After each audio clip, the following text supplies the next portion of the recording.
ఎం కొండయ్య గారు. ధన్యవాదాలు అధ్యక్ష. రెండు విషయాల్ని మీ ద్వారా సభకు తెలియజేయాల్సినటువంటి అవసరం ఉందని చెప్తున్నాను. ఒకటి,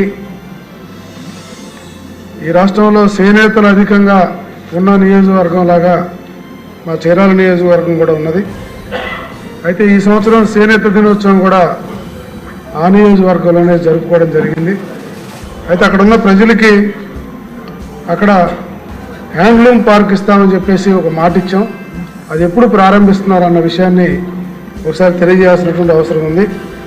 అలాగే గత ప్రభుత్వం నేతన్న నేస్తం అనేటువంటి ఒక పథకాన్ని పెట్టి యావత్ చేనేతలందరినీ కూడా మోసం చేశారన్నటువంటి విషయాన్ని మీరు తెలియజేస్తూ 2014 నుంచి 2019 వరకు జరిగినటువంటి ఏదైతే ఆనాడు ప్రభుత్వం ఇచ్చినటువంటి అవకాశాలు ఉన్నాయో వాటిని ఇవ్వమని మా ప్రజలు కూడా కోరుతున్నారు.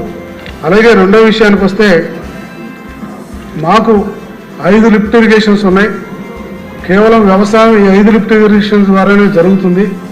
అయితే ఒక విషయాన్ని మీకు చెప్పాలి, 3 జిల్లాలకి ఒకే డిఈ గారు ఉన్నారు. ప్రకాశానికి అండ్ బాపట్లకి సంబంధించి ఒక ఏఈ ఉన్నాడు. ఈ లిఫ్ట్ ఇరిగేషన్స్ అన్నీ పూర్తిగా పాడైపోయింది. ఏదైనా ఫోన్ చేస్తే ఆ డిఈ గారు ఏం చెప్పాలో తెలియక ఒంట్లో బాగలేదని చెప్తారు తప్ప రెండోది లేదు. మంత్రి గారిని నేను కోరుకుంటుంది ఏంటంటే, ఈ ఏపీ ఐఎస్డిసి అనేటువంటి యొక్క సంస్థని రద్దుపరిచి ఈ విభాగాన్ని వేరే వాళ్ళకి కానీ ఇవ్వడం జరిగితే, మొన్న పుల్లారావు గారు కూడా మాట్లాడారు, దాదాపు రాష్ట్రంలో 1040 దాకా లిఫ్ట్ ఇరిగేషన్స్ ఉన్నాయి. వీటికి ఏదైనా ఒక మార్గాన్ని చూపిస్తే ఆ ప్రాంత ప్రజలకి బాగుంటుందని చెప్పి తెలియజేసుకుంటున్నాను మీ ద్వారా.